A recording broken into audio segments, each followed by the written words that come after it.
Good morning students, hope you all are doing good at your homes. So we were studying about the laws of chemical combination, and yesterday we have studied about the law of conservation of mass. So today we are going to study with the law of constant proportion. Okay,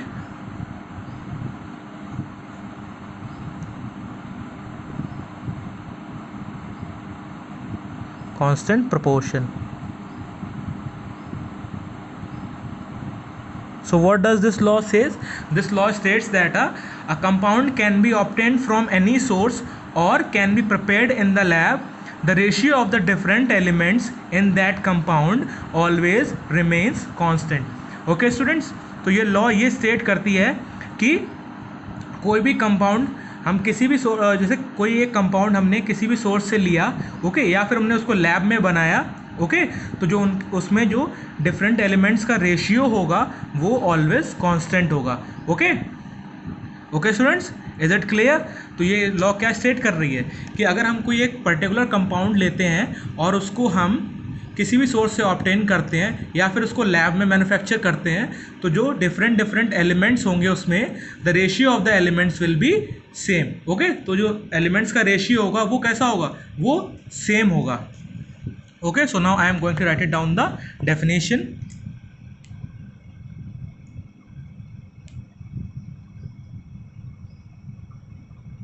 According to this law,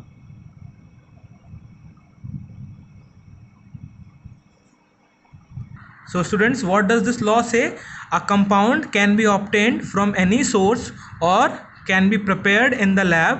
The ratio of the different elements in that compound always remains constant. Okay, तो इस law के according ये है कि अगर कोई भी compound को हम किसी भी सोर्स से ऑब्टेन करते हैं और या फिर उसे लैब में बनाते हैं, तो जो उनके बीच उनमें जो एलिमेंट होंगे उनका जो रेशियो होगा वो फिक्स्ड होगा. Okay, for example if we are taking और collecting water from a sea, river, pond, और we are manufacturing water in a lab, then also the ratio of hydrogen and water will remain same.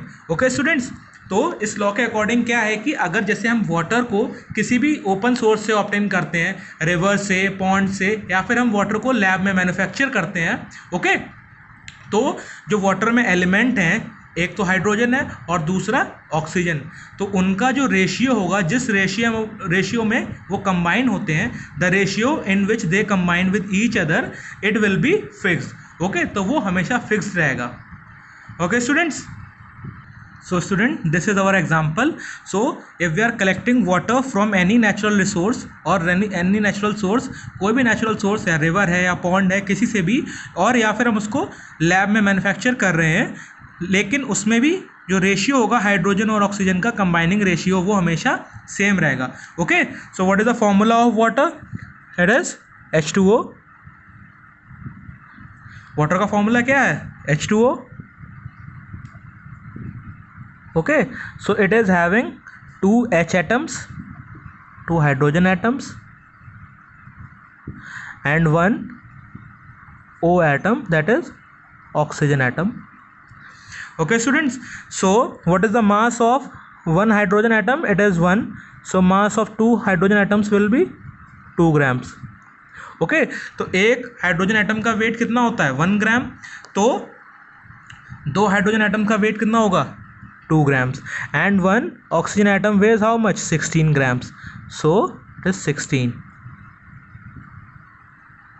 And now if we are calculating the ratio, see, now we are going to calculate the ratio H is to O. Okay, so 2 is to 16, it comes out to be 1 is to 8. Okay, तो ये ratio कितना आया? 1 is to 8. तो अब हम water कहीं से भी कलेक्ट करें, चाहे रिवर से या पॉन्ड से, या फिर हम उसको लैब में भी मैन्युफैक्चर करें, तो उसमें भी हाइड्रोजन और ऑक्सीजन का रेशियो कितना होगा? वो किस रेशियो में कंबाइन करेंगे? वो 1 is to 8 रेशियो में कंबाइन करेंगे. This is what the law of constant proportion says. Okay, तो यही है लॉ ऑफ कांस्टेंट प्रोपोर्शन कि वाटर को अगर हम कहीं भी किसी भी सोर्स से ऑब्टेन करते हैं या फिर उसको लैब में बनाते हैं, तो हाइड्रोजन और ऑक्सीजन किस रेशियो में कंबाइन होंगे? 1 is to 8 रेशियो में ही वो कंबाइन होंगे. ओके, तो secondly we are going to take the example of carbon dioxide.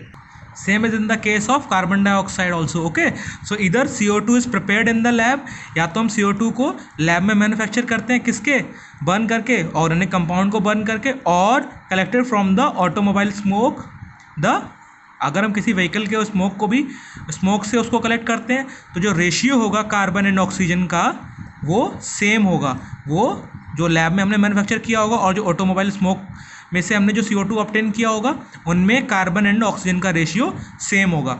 Okay, so now let us calculate what will be the ratio. See, what is the formula of carbon dioxide? CO2. Okay, so and here 2 carbon atoms are there, sorry, 1 carbon atom is there,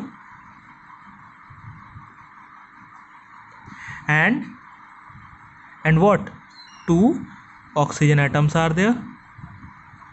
okay, यहाँ पे carbon के कितना atom है? 1. Oxygen के कितने हैं? 2. सो what is the mass of, or what is the weight of 1 carbon atom? It is 12. And what is the weight of 1 oxygen atom? It is 16. So now will be 12 and this will be 32. Now we will be calculating the ratio of carbon and oxygen. Okay students, so what it comes out to be?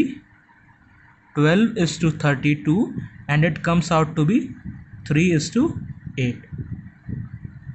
Okay, तो अब हम carbon dioxide को किसी भी source से obtain करें उसमें जो कार्बन एंड ऑक्सीजन का कंबाइनिंग रेशियो होगा वो 3:8 ही होगा. Okay students, so if we are either preparing carbon dioxide in a lab by burning of organic compound और collecting it from the automobile smokes. Okay, automobile smoke से अगर उनको collect करते हैं तो उसमें भी जो कंबाइनिंग रेशियो होगा कार्बन एंड ऑक्सीजन का वो कितना होगा? वो 3:8 होगा. Okay, and this will be fixed and this is what the law of constant proportion is all about. तो यही है law of constant proportion. Okay students, तो लॉ ऑफ कांस्टेंट प्रोपोर्शन क्या है कि अगर हम किसी कंपाउंड को किसी भी सोर्स से ऑब्टेन करते हैं और या फिर उसको लैब में मैन्युफैक्चर करते हैं तो जो उसमें डिफरेंट एलिमेंट्स हैं उनका जो रेशियो होगा वो हमेशा फिक्स्ड होगा. Okay students, so this is what the law of constant proportion is. Tomorrow we will be starting with some new topic. Till then, goodbye.